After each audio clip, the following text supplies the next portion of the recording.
Happy Sunday, everyone. It's Frank D. Guys Dropping Knowledge coming at you once again. A little bit of a message, a little bit of knowledge. Hoping all of you have had a fantastic weekend, a great Sunday.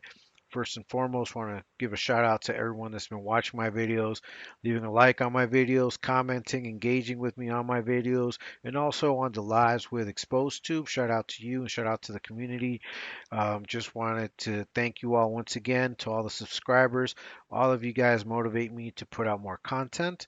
I have been dropping videos, I have been dropping shorts. I was just checking that I've been at it again for over a month and maybe like a little bit over a week. And in that time frame, I've dropped approximately 53 videos. This would be the 54th, including shorts. So, I've been pretty productive. I've been pretty busy dropping these. So I am hoping that by the end of the year, if I keep doing what I'm doing, if you guys keep supporting me, and I reach at least the 500 subscribers that I'm looking for. Obviously, that's going to depend a lot on what I do, on the content that I put out. I hope you guys enjoy it. I hope you guys share it. I was just having a conversation with my dad. We were talking about a lot of things. Before that, I had taken my dog out for a walk, had to go to the ATM, and I had watched the beginning of Chill's video, 16 to Life. Shout out to Chill out there. He put out a video talking about why YouTubers act like children and Arrested Development, right? So this is a little bit of a response, just a co-sign to what he was already saying. These are things that we discussed that we were, as a matter of fact, like I said, I was discussing with my dad earlier because he's a mentor. He's what you call a padrino in the AA. He whenever there's new people that come in, he's the type that'll take them under their wing, guide them, try to instruct them, keep them from drinking. If they have doubts, if they have problems, they'll come to him and he'll give advice. And we're talking about that sometimes, it doesn't matter if people stop drinking, they may still have destructive behavior that they still haven't let go of or that they've been carrying for a long time. And I think that that kind of connects with what Chill was talking about in regards to arrested development. This is very prevalent among people that have been locked up for a long time. I mean, a long time could be 2 years, 3 years. Time does not stop for the people that are outside of the walls, but it seems like for people that are behind the walls, it does stop in many ways because you learn to live in a certain mode that you can't really move out of because of the expectations, because all eyes are on you, because if you've aligned yourself to deal with a certain set within the prison system, you got to continue riding with that set until you get out.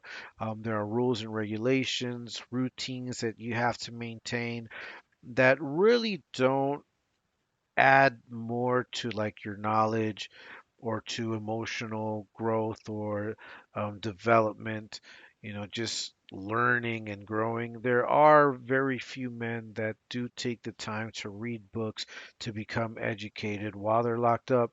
Many more choose not to. They just kind of survive, just kind of do their time, and as time goes on, sometimes family starts disconnecting. They stop staying in touch. Like that song by J.O. Felony, Mom's is tripping, she put a block on the phone. Things happen. So the world continues to move on. People experiment different things. People travel, and when you travel, you gain different types of knowledge, cultures, and things like that. And all of these things are things that if you've been locked up, you miss out on, right? If you've been locked up, you miss out on it. If you've been locked up, you may not have access, obviously, to being able to experience even different foods, right? I mean, a lot of what is culture is derived from the food that we eat, is derived from, the different traditions that we maintain. So the more you travel, the more you read, the more you learn, the more cultured you become, the better prepared you are to deal with situations in life. So yeah, there is an arrested development, but that happens not just to men that are locked up. That can happen with distance.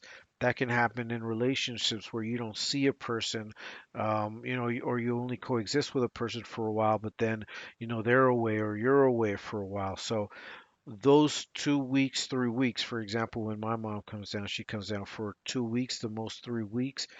For her, those 2, 3 weeks that she spends with me and my family, that's for her the reality that we're living. So the other 2 years that go by without us being in close proximity to each other, we're all living different things within our lives, within our places of work, the people that we have next to us, to where what was true 2 years ago is no longer true now. So my mom sometimes comes back.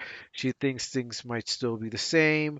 And, there are so many things that can change within 2 years, but those that do change will do change, right? So a lot of people, when my mom comes, obviously she's still thinking that things are maybe similar to when she left, but they're no longer the same. So arrested development also happens there where you aren't in a same place with the people that you love or with your family for long periods of time.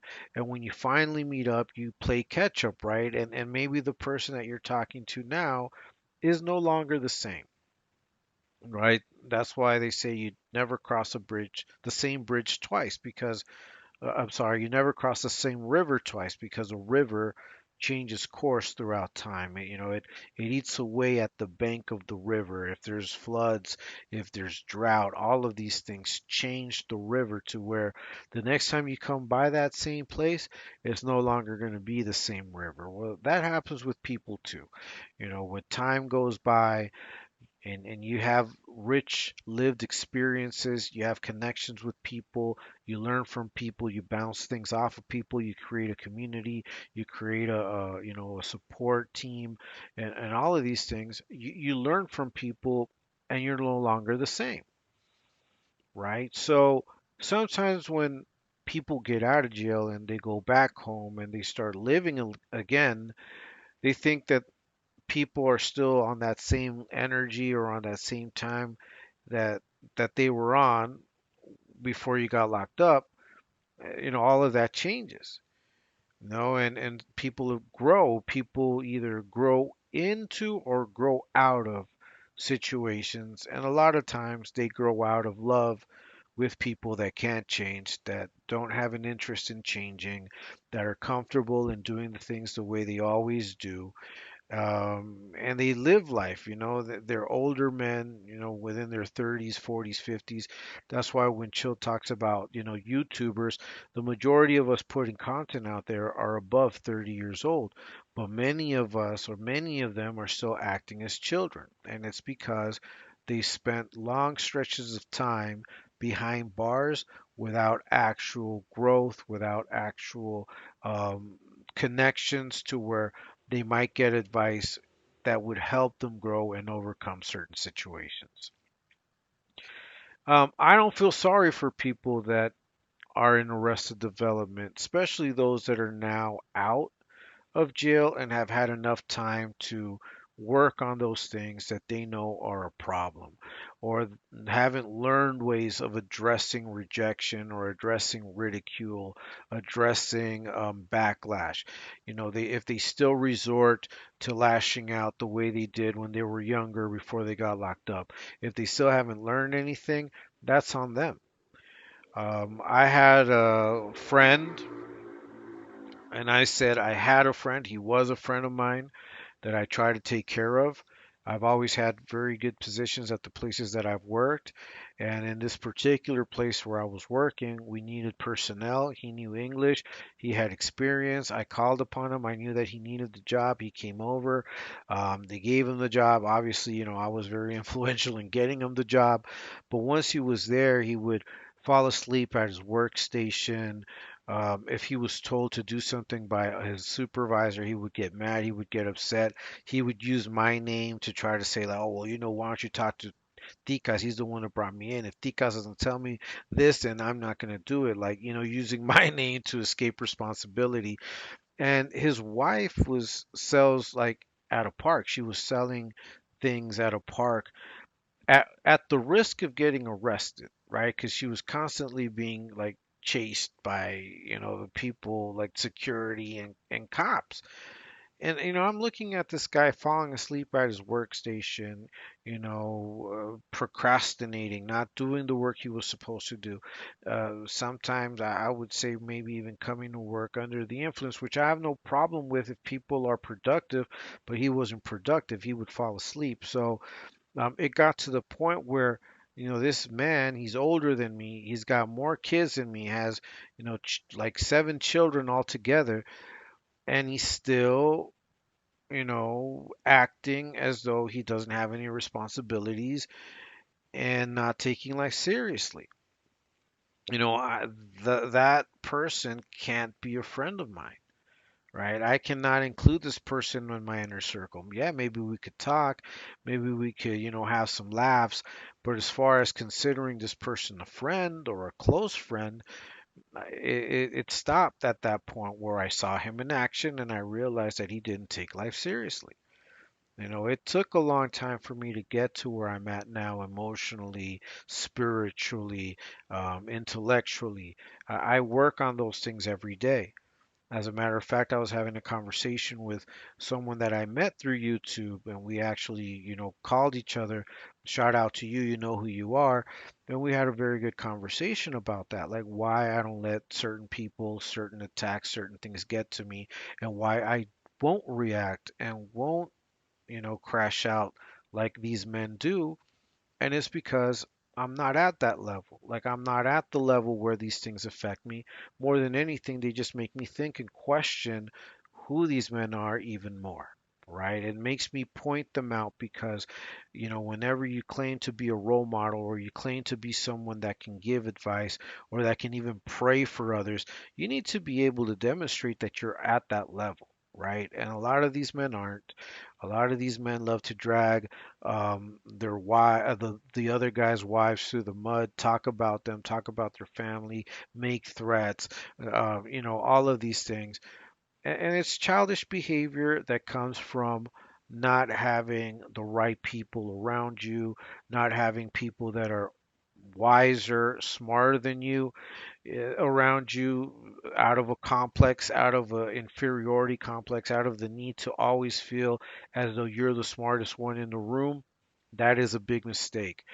You need to find spaces where you are learning from people. If you are the smartest person in the room, you may have to walk out of that room and find another one, right? Another one where you will be edified, another one where you will learn, that you will get experience, even lived experience from people that have been through the dirt, that have been through paths that we still have not crossed, right?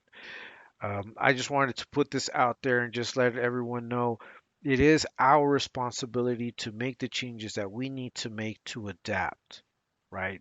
The world, time does not stop for any of us. And it's up to us to be adaptable, to be teachable, to be able to roll with the punches. Like Bruce Lee said, we have to be water. How is water? It adapts to every single situation. It freezes up and it breaks mountains. You heat it up, it turns to steam, but eventually, when it cools off, it becomes water again. Right? We need to be able to adapt to the different challenges that life brings us. We need to be able to do it intelligently, and we need to be able to find the right people that will give us that advice, that will talk to us, and that will tell us when we're wrong when we need to hear it, right? That's why, having said that, I hope you guys have an excellent rest of the evening. I hope you have a productive, blessed week coming up. And until next time, peace.